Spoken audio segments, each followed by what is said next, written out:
नमस्कार दोस्तों, मैं चार्टर्ड अकाउंटेंट सचिन बहुत ही इंपॉर्टेंट टॉपिक पे वीडियो लाया हूँ। प्रधानमंत्री आवास योजना 2,67,000 की सब्सिडी 15 दिन के अंदर आपके अकाउंट में आ जाएगी अगर आपने मेरी पूरी वीडियो देख ली और एक एक पॉइंट दिमाग में रख लिया। आज मैं आपको बताऊंगा कि किस किस पर्पस के लिए मिलती है। जमीन खरीद रहा हूँ, उसके लिए होम लोन ले रहा हूँ, तो क्या मिल जाएगी? चेक करना पड़ेगा।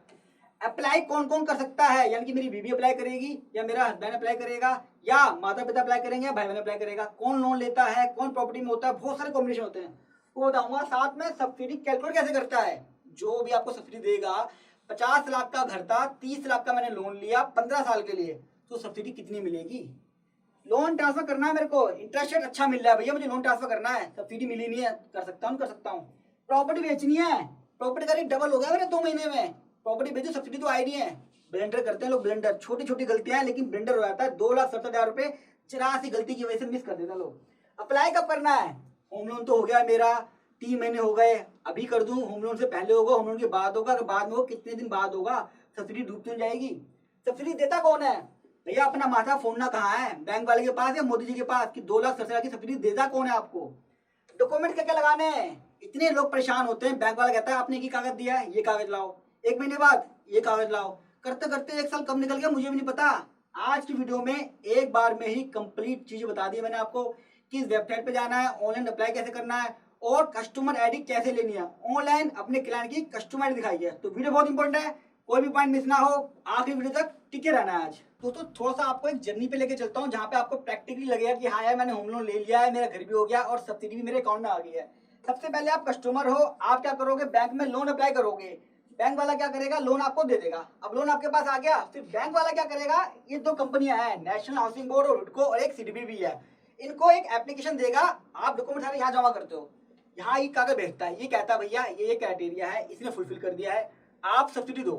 एसबी क्या करेगा? इतने भी है, इसको सब्सिडी कर देगा। ये एरो आ गया, सब्सिडी इसके पास आ गई। मान लीजिए 2,67,000 की सब्सिडी थी, एनएचबी ने बैंक वाले को दे दी, आपने सारी कंडीशन फुलफिल कर दी। ये बैंक वाला क्या करेगा? आपके लोन अकाउंट के अंदर, मान लीजिए 10 लाख का लोन लिया था आपने, 2,67,000 की सब्सिडी बनी, आपके लोन अकाउंट में 2,67,000 माइनस कर देगा, 10 लाख में से माइनस कर देगा, जो भी बैलेंस बचेगा आपकी ईएमआई में एडजस्ट हो जाएगा, यानी कि आपकी ईएमआई कम हो जाएगी। ओवरऑल प्रोसीजर है। अब हर एक स्टेप में क्या क्या होता है वो मैं आपको डिटेल में बताता हूँ, यानी कि बैंक वाला क्या करता है, एनएचबी क्या करता है और किस किस को ये मिलता है। दोस्तों कंडीशन ध्यान रखिए, इसमें 3-4 कंडीशन ज्यादा नहीं है। एक तो आपका पूरी इंडिया में कोई घर नहीं होना चाहिए, आपका और आपकी फैमिली का। अब फैमिली में कौन कौन आता है? फैमिली में आते हैं भैया, मान लीजिए मैं हूँ, मैं घर लेना चाहता हूँ और मैं इसकी सब्सिडी लेना चाहता हूँ हम लोगों के साथ। तो मेरे पास, मेरी वाइफ के पास और जो मेरे दोनों बच्चे हैं जो अभी इनकी शादी नहीं हुई है, उनके पास कोई घर नहीं होना चाहिए। माता पिता नहीं है, फैमिली में हस्बैंड वाइफ और बच्चे आते हैं। तो फैमिली में कोई घर नहीं होना चाहिए, पक्का घर, यानी कि झुग्गी झोपड़ी में रह रहे हैं, टूटा फूटा सा है, रहने लायक नहीं है, बाथरूम भी नहीं है, तो वो नहीं चलेगा, यानी कि उसमें आप अप्लाई कर सकते हो। तो आपका घर नहीं चाहिए। कंस्ट्रक्शन ऑफ प्लॉट के लिए मिल जाएगा आपको, भाई मेरे पास अपना कोई घर नहीं था, मैं चाहता हूँ लेना, तो कंस्ट्रक्शन मिल जाएगा। रेट रूम घर के लिए मिल जाएगा, लैंड के लिए कभी नहीं मिलेगा। हालांकि लैंड में कुछ जुगाड़ होता है, वो बना सकता है, यहाँ पे मैं क्या रखा है मैंने, आपको घर के रिनोवेशन के लिए मिल जाएगा। आपको लगाया 2 फ्लोर बना रखे मैंने, तीसरा फ्लोर बना लेता हूँ मैं यार, कुछ रेंटल इनकम आ जाएगी, होम लोन लेता हूँ उसके लिए रेंटल इनकम आएगी, सब्सिडी मिल जाएगी। इन पर्पज के लिए आपको मिल जाएगा कि भैया अगर आपकी 3 कंडीशन बैठती है मिल जाएगा। हाँ, आप हस्बैंड वाइफ अनमैरिड चिल्ड्रन है, कोई घर नहीं है, मैंने बता चुका हूँ ये चीज के अंदर, आप अर्निंग मेंबर हैं, अप्लाई कर सकते हो। आप ईडब्ल्यूएस कैटेगरी के हो तो कर सकते हो। आपका घर पहले वाला है, मैंने बताया ना भाई, कंस्ट्रक्शन के केस में मान लीजिए मेरी झुग्गी झोपड़ी थी, उसके में तो मुझे मिलेगा। थोड़े केसों के अंदर मेरे कच्चा मकान था, बहुत ही ऐसा बना हुआ था, लेकिन 21 स्क्वायर मीटर से कम का है, तो भी मैं इसके लिए अप्लाई कर सकता हूँ रिनोवेशन के लिए कि भैया मुझे अपना घर थोड़ा सा बड़ा करना है। तो इस कंडीशनों में आप अप्लाई कर सकते हो। अब 3-4 कंडीशन है आपको दोस्तों इकट्ठी देखनी है। ये मैं बता चुका हूँ कि आपका अपना कोई भी घर नहीं होना चाहिए, पूरे फैमिली मेंबर का, किसी भी पार्ट में इंडिया के। तो जब इंडिया में कहीं होगा तो आप इस सब्सिडी के लिए अप्लाई नहीं कर सकते, क्योंकि मोदी सरकार ये चाहती है कि सबका घर हो, अगर आपका पहले से घर है तो आपको सब्सिडी मिलेगी। अब ये पॉइंट सबसे इंपॉर्टेंट है जो मैंने चार्ट बनाया दोस्तों, इसके अंदर आपको एक एक पॉइंट क्लियर हो जाएगा। आपकी इनकम कोई भी हो, होम लोन कोई भी हो, कैटेगरी कोई भी हो, आप पता कर लोगे कि हाँ यार मैं इस कैटेगरी में आ रहा हूँ या नहीं।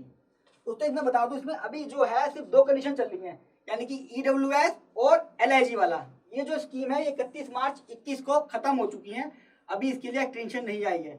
तो अभी सिर्फ जो है 2 केस चल रही है, 2 केस जो है वो 31 मार्च 21 के बाद बंद हो चुके हैं। ईडब्ल्यूएस में दोस्तों इनकम क्राइटेरिया क्या है? 3 लाख से इनकम कम होनी चाहिए, और यहाँ पे 3 लाख से 6 लाख के बीच में होनी चाहिए। 30 स्क्वायर का कारपेट होना चाहिए, यहाँ पे 60 का होना चाहिए, यानी कि गज में लिख दिया मैंने 24 गज का 72 गज का। तो जब आप मकान ले रहे हो, अब वीडियो का फायदा पता क्या है, जब आप मकान ले रहे हो, मान लीजिए यहाँ पे हुआ 25 गज का और आप वो EWS में, तो 1 गज के चक्कर में आपकी स्कीम कई बार मिस हो जाती है। तो क्या होता है, थोड़ा सा मैनेज हो जाता है। कंडीशन क्या है इसके अंदर, वुमेन एप्लीकेंट मस्ट है। मोदी जी चाहते हैं जो हालत इंडिया में है औरतों की दोस्तों थोड़ी सी इंप्रूव हो। जब जो घर आपने लिया होगा वुमेन के नाम पे लिया होगा, वुमेन के नाम पे लिया होगा, घर उसके नाम पर होगा, के पास आके थोड़ी सी इज्जत करोगे, ध्यान से रहोगे, डर के रहोगे। स्माइल कर रहे हो हैं। 6.5% के हिसाब से 6 लाख तक सब्सिडी मिलती है, 2,67,000 की सब्सिडी इसमें मिल जाएगी। लोअर के केस में 3 से 6 की इनकम है, 60 का 72 गज का चाहिए वुमेन एप्लीकेंट, यहाँ पे भी क्या होगा दोस्तों 2,67,000 की आपको सब्सिडी मिल जाएगी।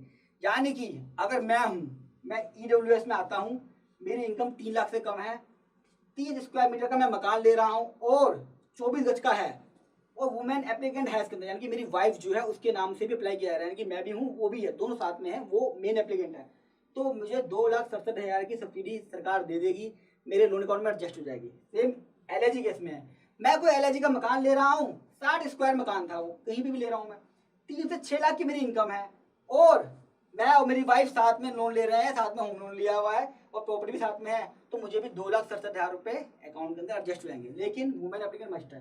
अब दोस्तों यहाँ पे 2 क्वेश्चन आते हैं, भाई वुमेन एप्लीकेंट नहीं है, हो सकता है यार मान लीजिए किसी की शादी हुई दोस्तों, वो वाइफ मर गई है या अकेला ही आदमी है, शादी नहीं करी उसने, तो क्या उसका बेनिफिट नहीं मिलेगा?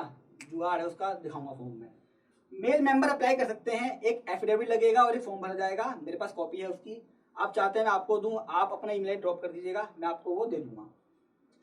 EWS और LIG के अंदर दोस्तों सिर्फ नए घर परचेज करने के लिए ही परमिशन मिलती है। नए घर से परचेज मेरा मतलब ये नहीं है कि ऑलरेडी घर बना हुआ था, 3 साल हो चुके हैं तो वो पुराना हो गया। नए का मतलब ये है कि रिनोवेशन करना है या एक्सपेंशन करना है, उसके लिए सब्सिडी नहीं देते हैं वो लोग। एज इनकम, भाई EWS के लिए 3 लाख, LIG के लिए 3 से 6 लाख। इनकम देखेंगे कब की, पिछले 4 साल की, अगले 4 साल की, या जिस साल लोन ले रहे हैं। जिस साल दोस्तों लोन लेते हैं हम कागज देते हैं अपने, या इनकम का प्रूफ देते हैं, ITR देते हैं, तो वो चीज़ देखी जाती है। तो देख लीजिएगा कि आपकी इनकम उस साल फ्लो हो रही है नहीं हो रही है। अब दोस्तों जब आपके पास सब्सिडी आ जाएगी, आपने बोला हाँ यार मैं EWS हूँ, मेरी इनकम भी इतनी है, प्रॉपर्टी भी इतनी है, पूरी कंडीशन फुलफिल करता हूँ, तो क्या होगा 2,67,000 की बैंक अकाउंट में आ जाएगी सब्सिडी, और बैंक वाला आपके लोन अकाउंट से एडजस्ट कर देगा। मान लीजिए आपका 6 लाख का लोन है, 6 का 9 का 12 का, मैंने 3 कॉम्बिनेशन बना दिए हैं, 6 लाख का एक और 9 लाख का 12 लाख का एक। आपकी EMI यहाँ पे ये बनेगी, ये आपकी EMI बन गई। यहाँ पे सब्सिडी आ गई इतनी इतनी इतनी इतनी। मैंने एक वीडियो बनाई थी कैलकुलेटर कैसे कैलकुलेट किया जाए सब्सिडी को, आप देख लीजिएगा, आपको भी अपना आइडिया लगा लेंगे। एक मैंने एक रेफरेंस दिया है। तो यहाँ पे 6 लाख था दोस्तों, 2,67,000 की सब्सिडी आई, मेरे पास कितना बचा लोन अमाउंट, 3,67,000 सब केस में। यहाँ लोन अमाउंट ज्यादा था तो यहाँ पे ज्यादा बचा। अब बैंक वाला क्या करेगा, इसके बेस पे आपकी EMI रीसेट कर देगा, EMI कम कर देगा। तो यहाँ कितने होगी दोस्तों, 2402, 2402, 2115, 2070। जो पहले यहाँ थी 5,398, अब हो गई है 2,402। कितना फर्क आ गया है। तो दोस्तों ये जो EMI है 2,402 जो आ रही है, जब आपका घर हो जाता है, कुछ केस में मैंने देखा है कि लोग क्या करते हैं, मकान के ऊपर मकान बना के किराए पे दे देते हैं, तो ये जो EMI है ये भी निकल जाती है। अगर आपके पास थोड़ा माइंड हो, आप थोड़ा सा इसको सीरियस कर सके, तो कहीं ना कहीं आप सब्सिडी के साथ अपने घर को फ्री बना लेते हैं। थोड़े से दोस्तों जुगाड़ नहीं है, आप लोगों को ध्यान रखने होते हैं कि भैया जुगाड़ जो मैं कर रहा हूँ ये चलने चाहिए। अब क्वेश्चन आता है मुझे सब्सिडी लेनी किससे है, मासा बच्चे किससे करनी है मेरे को। दोस्तों 3 लोग सब्सिडी देते हैं, NHB, नेशनल हाउसिंग बैंक, हुडको और सिडनी। इन तीनों के पास सरकार जो है, मोदी जी ने इन तीनों को ऑथराइज करा हुआ है। आपकी फाइल बैंक वाला इनको भेजता है, ये सारे क्राइटेरिया फुलफिल करते हैं। दोस्तों है क्या, बैंक वाला थोड़ा सा हो सकता है मैनिपुलेट कर दे या घपला कर दे, तो सरकार ने ऑथराइज कर दिया। हालांकि बैंक वाले काफी स्ट्रॉन्ग है, चीजों करते नहीं है, लेकिन हो जाता है क्योंकि NBFC कंपनी भी है। अब DHFL का जो केस था क्या था, ये जो था घपला कर दिया उन्होंने, भुगत रहे, तो इन तीनों को ऑथराइज कर दिया है। तो सब्सिडी आपको ये देते हैं, मतलब आपके अकाउंट में नहीं आती, ये बैंक को देते हैं, बैंक वाला आपके लोन अकाउंट में एडजस्ट कर देता है उसको, कभी भी अकाउंट में नहीं आती। लोग मेरे से पूछते रहते हैं। आपने क्या करना दोस्तों, आपको समझ में आ गया कि किस पर्पस के लिए मैं लोन ले रहा हूँ। आपने कहा हाँ यार मैं मकान बनाने के लिए ले रहा हूँ, आपने देख लिया कि मैं EWS कैटेगरी का भी हूँ, हाँ कंडीशन फुलफिल हो गई। अब आप क्या करेंगे, लोन अप्लाई करेंगे। भाई पहले लोन तो अप्लाई करो, तब तो सब्सिडी मिलेगी। लोन के लिए पूरी एक वीडियो बना चुका हूँ, होम लोन पे मैं 3-4 वीडियो बना चुका हूँ कि होम लोन कैसे लें, किन किन बातों को ध्यान रखना चाहिए, लाखों का फायदा हो जाएगा। अगर आपने देख ली तो देख लीजिएगा, मैंने डिस्क्रिप्शन बॉक्स में उसका लिंक डाल दिया है। अब आपने होम लोन ले लिया, अब क्वेश्चन आता है कि यार सब्सिडी के लिए अप्लाई कब करूं। दोस्तों 10 से 15 दिन बहुत क्रूशियल होते हैं, अगर आप अप्लाई कर ले तो क्या है, पॉलिसी चेंज हो जाती है। जिस बैंक से आपने लोन लिया उसका मर्जर हो सकता है, जिस व्यक्ति से आपने लोन लिया है उसका ट्रांसफर हो सकता है, नया व्यक्ति आएगा, समझाना पड़ेगा, सारे फैक्ट बताने पड़ेंगे, कागज फिर से देने पड़ेंगे। तो कम से कम 10 से 15 दिन के अंदर अप्लाई कर दीजिए। हालांकि इसके लिए कोई वो कंडीशन नहीं है, लेकिन सब्सिडी जल्दी चाहते हैं तो 10 से 15 दिन बहुत क्रिटिकल है। मैं तो कई बार दोस्तों 5-6 दिन के अंदर अप्लाई कर देता हूँ सारे कागजों के साथ कि भैया जितनी जल्दी आ जाएगा उतनी जल्दी मेरी ईएमआई कम है। अब आप बताइए 5,300 की ईएमआई थी और मेरी हो गई 2,000 रुपये की, यार मेरा ईएमआई अगर कम हो जाएगी तो सच्ची क्या बात है, मैं क्यों डिले करूँ। 1 साल डिले का मतलब है 1 साल में ईएमआई ज्यादा दे रहा हूँ, ध्यान रखना है। अब कागज कौन कौन से दोस्तों, एक एप्लीकेशन फॉर्म जाएगा, आपके केवाईसी और एक एफिडेविट ऑन स्टैम्प पेपर। ये एफिडेविट स्टैम्प पेपर आपको दिखाऊंगा किस तरह का बनता है, हर एक बैंक का अपना अपना होता है, मेरे पास सबके फॉर्मेट है। आपको जिस भी बैंक का फॉर्मेट चाहिए हो ईमेल ड्रॉप कर दीजिएगा, मैं ये आपको दे दूंगा ताकि आपका काम जल्दी हो जाए। वरना होगा क्या, सर फॉर्म दे दो, अभी तो मैं बाहर हूँ, थोड़ी देर में दूंगा, आप अपनी ईमेल आईडी भेज दीजिए, मैं भेज दूंगा। अरे ईमेल आईडी नहीं आई भैया, एक महीना तो ईमेल आईडी एक्सचेंज करने में चल जाता है, तो कम से कम इन चीजों को इकट्ठा बंच बना लीजिए। और दोस्तों होता क्या है, जब मैं सब चीज कर लेता हूँ ना तो सामने वाले आदमी को लगता है कि यार ये आदमी ना प्रोफेशनल है, इसे सब चीजों का पता है, पहले से फॉर्म लेके बैठा हुआ है, इसका काम सर जल्दी करना है मेरे को, वरना मुझे परेशान करेगा। जैसे मैं जब काम करता हूँ ना टू द पॉइंट बात करता हूँ, आदमी घबरा जाता है कि यार इससे तो बात करना थोड़ा सा रिस्की है। अब दोस्तों एक बैंक फॉर्म है जो एफिडेविट का जो स्टैम्प पेपर लेना है, वो मैं आपको प्रैक्टिकल दिखाता हूँ कि कौन कौन से फॉर्म होते हैं। जो मैंने आपसे कहा है कि आप ईमेल आईडी डाल दीजिएगा, मैं आपको दे दूंगा। तो दोस्तों ये रहा वो फॉर्म जिसके बारे में बता रहा हूँ प्रैक्टिकली, जो ऑनलाइन आपको भरना पड़ेगा, या अगर आप मैनुअल भरेंगे तो बैंक वाले को आपको ही भर के देना है, या आपने बैंक वाले से पूछना है कि भैया ये फॉर्म है मुझे फॉर्म भरवा ले, आप ईमेल आईडी ड्रॉप कर देना, मैं इसकी कॉपी आपको मेल भी कर दूंगा ताकि आपका काम थोड़ा जल्दी हो जाए। इसे बोलते हैं नेक्स्ट प्रधानमंत्री आवास योजना की detail credit link subsidy scheme classification. इसमें आपका नाम पूछ रहा है, एड्रेस पूछ रहा है, मोबाइल नंबर, मैं हमेशा कहता हूँ मोबाइल नंबर ठीक लिखना, क्योंकि इसी से एप्लीकेशन आईडी आपकी जनरेट होगी और सारा काम उसी एप्लीकेशन आईडी से होगा। क्या आपने कोई सब्सिडी क्लेम करी है, आपको नो करना पड़ेगा भाई, पहले सब्सिडी लेनी पड़ेगी, अगर सब्सिडी ले ली कहीं तो दोबारा सब्सिडी नहीं मिलेगी। क्या आपका जो लिस्ट ऑफ प्रॉपर्टी है वो स्टैट्यूटरी टाउन लिस्ट में है, यस लिस्ट में होगा तभी सब्सिडी मिलेगी, गाँव में बनाओगे तो नहीं मिलेगा क्योंकि अर्बन योजना है। क्या इंडिपेंडेंट टॉयलेट और सैनिटरी फैसिलिटी है, बहुत लोग फॉर्म भरते वक्त गलती कर देते हैं दोस्तों, ये हमेशा यस होता है। सरकार चाहती है कि आप जो भी घर बना रहे हैं उसके अंदर इंडिपेंडेंट टॉयलेट और सैनिटरी फैसिलिटी हो, तभी सब्सिडी देंगे, तभी हम इसको प्रोसेस करेंगे। EWS है तो EWS, LIG तो LIG, वो आपके इनकम प्रूफ पे होगा भाई। 3 लाख है तो 3 लाख से 6 के बीच में, तो यहाँ पे पर्पस क्या है, परचेज क्या है, कंस्ट्रक्शन, क्योंकि इन दो कैटेगरी में अभी परचेज के लिए क्या आ रहा है तो परचेज। फिर आता है आपका रिलीजन।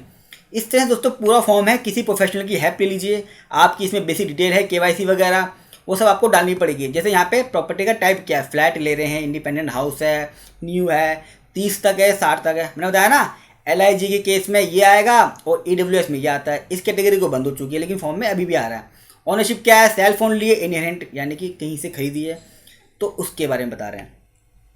वाटर सप्लाई है कि नहीं, इलेक्ट्रिक सप्लाई, सबको दोस्तों आपको यस करना पड़ेगा, तभी बात बनेगी कि हाँ भाई आपके पास जो घर बना हुआ है पूरा एक तरह से पक्का हाउस है। पक्का हाउस कहते हैं किसे दोस्तों, उसे कहते हैं जहाँ पे टॉयलेट हो, बाथरूम हो, रसोई हो, वाटर सप्लाई आ रही हो, इलेक्ट्रिक आ रही हो और ड्रेनेज की सैनिटेशन भी हो सकता है कोई का कंडीशन ना हो, लेकिन ज़्यादातर केसों में ये माना जाता है। सोर्स ऑफ एप्लीकेशन क्या है, आप डायरेक्ट कर रहे हो किसी NGO के थ्रू या ULB के थ्रू या कोई डेवलपर है या गवर्नमेंट की कोई एजेंसी है, काफ़ी सारी एजेंसियाँ जो उसमें हेल्प करती हैं, तो आप बैंक के थ्रू करिए, ज़्यादा आसान है, या मैंने जो ऑनलाइन बताया वहाँ अप्लाई कर दीजिए।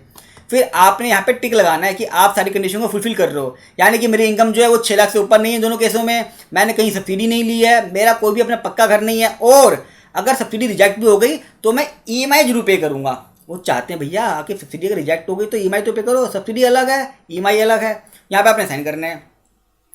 उसके बाद दोस्तों एक ये फॉर्म आता है फीमेल ओनरशिप का, मैंने आपको बताया था कि दोनों केसों के अंदर आपकी फीमेल ओनरशिप होना जरूरी है, लेकिन फैमिली के अंदर फीमेल है ही नहीं, या शादी हुई थी किसी की और उसकी डेथ हो गई फीमेल की, अब हस्बैंड बचा, उसके 2 बच्चे बचे, तो भैया वो भी तो घर ले सकता है, तो क्या कर लेगा, नहीं मिलेगा। इस फॉर्मेट से आपको नाम लिखना पड़ेगा कि I have no adult family member in my family, यानी कोई फीमेल मेंबर नहीं है। स्टैम्प पेपर पे निकालना पड़ेगा, 50 रुपये के स्टैम्प पेपर ले लीजिए, उसे नोटरी करा लीजिए, पूरा फॉर्म है ये रहा। एक और दे रहा हूँ दोस्तों मैं, declaration come undertaking of ownership any property, यानी कि मैं डिक्लेरेशन दे रहा हूँ कि पूरी इंडिया में देखिए लिखा हुआ है, मान लीजिए मैं अप्लाई कर रहा हूँ तो मेरा, मेरी वाइफ का और मेरे बच्चों का कोई भी पक्का हाउस नहीं है। पूरी सरकार प्रूफ चाहती है कि भैया कोई गड़बड़ी ना हो उसके अंदर, पूरा इसमें लिखा हुआ, आप डिटेल में से पढ़ लीजिएगा। फिर एक बैंक आपसे लेगा letter for adjustment of interest subsidy, यानी कि मैंने बताया था जो सब्सिडी होती है वो आपके अकाउंट में नहीं आती है, वो आपके लोन अकाउंट से एडजस्ट होती है। तो पहले लिखवा लेता है, जैसे एयू स्मॉल बैंक का है मेरे पास, यहाँ पे डेट डालेंगे, यहाँ लिखेंगे adjustment of interest subsidy for loan proposal number, यहाँ पे अपना नाम हम लिख देंगे कौन सा है, क्या लोन अकाउंट नंबर है, ताकि वो आपके अकाउंट से एडजस्ट कर दे। इस तरह दोस्तों ये फॉर्म है पूरा, आप इसको भर सकते हैं और जितनी जल्दी हो सके लोन के 5 दिन बाद 6 दिन बाद आप इसको भर दीजिएगा। मैं तो क्या करता हूँ दोस्तों, इसको पहले से ही लोन के टाइम पे बना के रख देता हूँ ताकि इसमें हेल्प मिल जाए।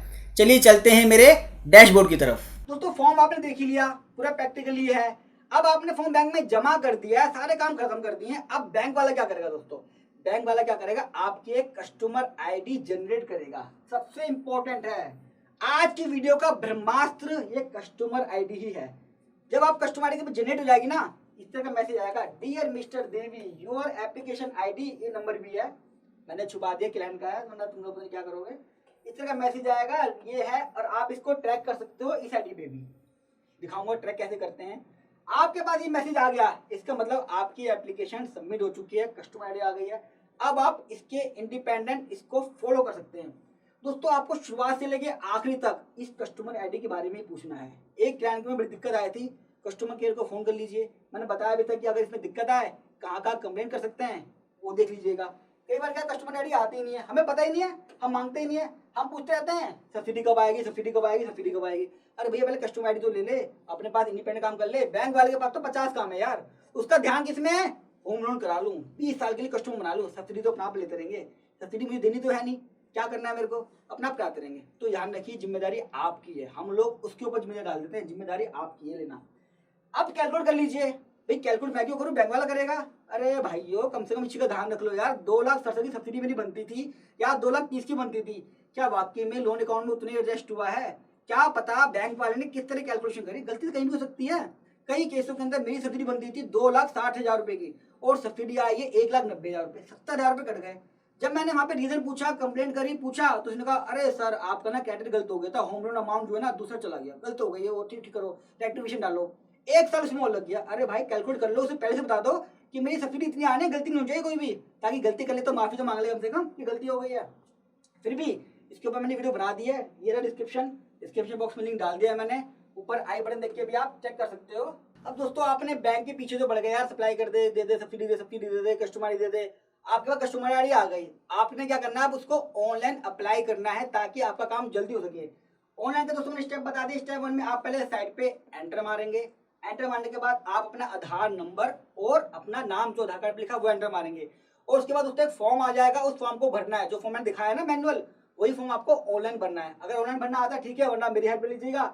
उसके बाद दोस्तों क्या सबमिट कर देंगे, एक्नॉलेजमेंट आ जाएगी, कस्टमर आईडी आ जाएगी, उसके बेस पे वो प्रोसेस होता रहेगा।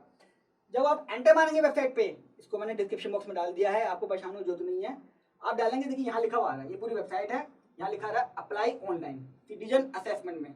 जब आप इसमें क्लिक कर देंगे 2 ऑप्शन आ गए, जैसे मैंने बताया, आधार कार्ड डाल दीजिए और अपना नाम जो आधार कार्ड का डाल दीजिए। जब आप डाल देंगे फॉर्म आएगा, आपका नाम पूछेगा, लोन अकाउंट नंबर पूछेगा, प्रॉपर्टी क्राइटेरिया पूछेगा, आपका रिलीजन पूछेगा, सारी चीजें कि भाई आपका कोई घर तो नहीं है, डिक्लेरेशन तो नहीं है, एफिडेविट नहीं है, सब स्कैन करके आपको लगाने पड़ेंगे। जब आप लगा देंगे कस्टमर आईडी आ जाएगी, उसे फॉलो कर दीजिएगा। अब टाइम कितना लगता है सब्सिडी आने में दोस्तों, मिनिमम 15 से 20 दिन में सब्सिडी आ जाती है, मैक्सिमम 3 से 4 महीने लग जाते हैं। 3 से 4 महीने क्यों लगते हैं, आप वही लगे पड़ो ना, आपने कागज जमा नहीं कराया है, कस्टमर आईडी जनरेट नहीं करी है, वही क्या करोगे, लगे हुए हो। तो आप इसे मोबाइल से ट्रैक कर सकते हैं। अब मैंने सब कुछ तो कर लिया, कस्टमर आईडी आ गई, मैंने ऑनलाइन फॉर्म भी भर दिया, अब मैं इसे ट्रैक कैसे करूँ, मैं घर पे बैठा हुआ, मैं कह रहा सब्सिडी कहाँ पहुंची। अरे भाई मुंगरी लाल नहीं बनना है, ऑनलाइन मेरी वीडियो देखनी है, इसको मैंने डिस्क्रिप्शन बॉक्स में डाल दिया है। जैसे ही आप एंटर करेंगे एक पेज खुलेगा इस तरह का, मेरी सब्सिडी किस स्टेज में पहुंची है, ये जब खुल जाएगा यहाँ पे आएगी एप्लीकेशन आईडी। एप्लीकेशन आईडी को जो मैंने दिखाया मोबाइल पर आती है, आप इसमें डाल दोगे और साथ में आपके मोबाइल पे ओटीपी आएगा। मैं हमेशा कहता हूँ कि आधार कार्ड से अपना ओटीपी रजिस्टर कर लेना, और होम लोन लेते वक्त हर वीडियो में मैंने बोला है 5 दफा देख लेना कि आपकी ईमेल आईडी और फोन नंबर ठीक है या नहीं है। कितने लोगों को मैं जानता हूँ कि सिर्फ मोबाइल नंबर गलत होने की वजह से उनकी सब्सिडी 1-1 साल लेट हो गई है, छोटी सी गलती है, लेकिन नॉलेज नहीं थी। लेकिन अब मैं नॉलेज दे रहा हूँ तो अपनी email ID phone number check कर लेना, क्योंकि वो लोग आते हैं सेंड करो, अरे खाली फोन पे सेंड करा ली, कम से कम phone number email ID check कर लो और ओटीपी उसी पे जाएगा।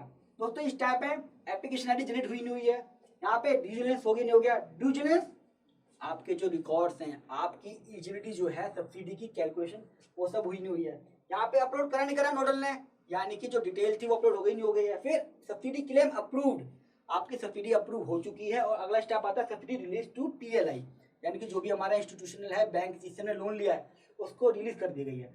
किस स्टेज पे मेरा काम रुका हुआ है वो भी आपको यहाँ पे दिख जाएगा। एक दोस्तों आपको अपनी लिस्ट चेक करनी है। यार सब कुछ मैंने कर लिया, मेरे लिस्ट में नाम है या नहीं। बहुत लोग परेशान होते हैं यार लिस्ट में मेरा नाम आया नहीं आया। दोस्तों मैंने डाल दिया लिस्ट, जैसे ही आप इसमें एंटर मारेंगे एक साइड खुल जाएगी, यहाँ पे होगा search beneficiary, search by name. तो अपने का लिस्ट चेक करनी है आपने, यहाँ पे अपना आधार नंबर डाल दीजिए और यहाँ पे लिखा हुआ शो। जैसे ही आप इस पे एंटर करेंगे आपकी जो एलिजिबिलिटी है जिसपे आपका कस्टमर आईडी जनरेट हुआ है आपका यहाँ नाम आ जाएगा। इसका मतलब ये है कि आपका आवास योजना के अंदर नाम आ चुका है। यहाँ दोस्तों कुछ बातें बताना चाहूंगा मैं आपको कि जो मेरा सब्सिडी आती है वो मेरे लोन अकाउंट से ही एडजस्ट होती है। तो कई लोग क्या करते हैं प्रॉपर्टी को पहले ही बेच देते हैं सब्सिडी आने से पहले ही, कई बार रेट अच्छे मिल रहे होते हैं।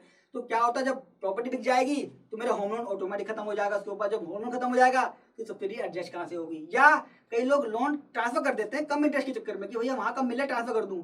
जब आप ट्रांसफर कर देते तो उस अकाउंट में सब्सिडी एडजस्ट नहीं होगी, आपका जो करंट अकाउंट है उसी में ही एडजस्ट होगी। तो जब तक सब्सिडी ना आ जाए ना तो लोन अकाउंट ट्रांसफर करिए ना ही प्रॉपर्टी बेचिए। और हाँ दोस्तों जब सब्सिडी आ जाए तो जितना मर्जी जो मर्जी करता रहिए, फिर क्या फर्क पड़ता है। आप उसकी पूरी पेमेंट भी कर दीजिए, लोन ट्रांसफर भी कर दीजिए, प्रॉपर्टी बेच दीजिए, कोई फर्क नहीं पड़ता। जब तक सब्सिडी ना आ जाए तब तक कुछ नहीं करना। आशा करता हूं दोस्तों आपको वीडियो में मजा आया होगा। अगर मजा आया है तो चैनल को सब्सक्राइब कर लीजिएगा, साथ में वीडियो को लाइक कर दीजिएगा। और आपकी इससे जुड़ी कोई भी क्वेरी है आप मुझसे कमेंट बॉक्स में पूछ लीजिएगा। साथ में प्ले लिस्ट में चले जाइएगा क्योंकि प्ले लिस्ट में मैं जितनी भी इंपॉर्टेंट इससे रिलेटेड वीडियो है अपलोड कर चुका हूँ, होम लोन को लेके या प्रधानमंत्री आवास योजना को। साथ में दोस्तों फाइनेंशियल एजुकेशन पे लेके हर एक टॉपिक पे मैं वीडियो बना चुका हूँ। हो सकता है जो मैं आपको कमेंट बॉक्स में रिप्लाई करूँ उससे ज्यादा आपको मेरे चैनल पे मिल जाए। तो दोस्तों आशा करूंगा कि आप इस वीडियो को अपने फ्रेंड्स में, रिलेटिव्स में, सब जगह शेयर जरूर करें। क्या है लोगों को नॉलेज नहीं है कि भैया आवास योजना में सब्सिडी कैसे मिलेगी, इनकम कैसे चेक करते हैं, प्रॉपर्टी का क्राइटेरिया क्या है। बहुत सारे 95% लोग इस चीज से अवेयर नहीं है। क्योंकि दोस्तों ये कैलकुलेशन ना हमें प्रॉपर्टी लेने से पहले करनी होती है, बिल्कुल शुरुआत में। जैसे मेरे दिमाग में आइडिया आया कि हाँ यार मुझे प्रॉपर्टी लेनी है, उस समय ये आपने कंडीशन चेक करनी है। कई बार छोटी छोटी गलतियों से भी दिक्कत आ जाती है। कई बार मेरे क्लाइंट कहते हैं सर प्रॉपर्टी लेनी है 8 लाख की आईटीआर भर दो, ऐसी भरवा दिया आईटीआर। अब उसे नहीं पता यार गलत आईटीआर भरने से 8 लाख से सब्सिडी गायब हो गई उसकी, जरा से क्राइटेरिया को फुलफिल करने के चक्कर में। तो दोस्तों इन चीजों को ध्यान रखिएगा। जल्दी लौटूंगा फाइनेंशियल एजुकेशन पे एक अच्छी सी वीडियो लेके, तब तक के लिए नमस्कार।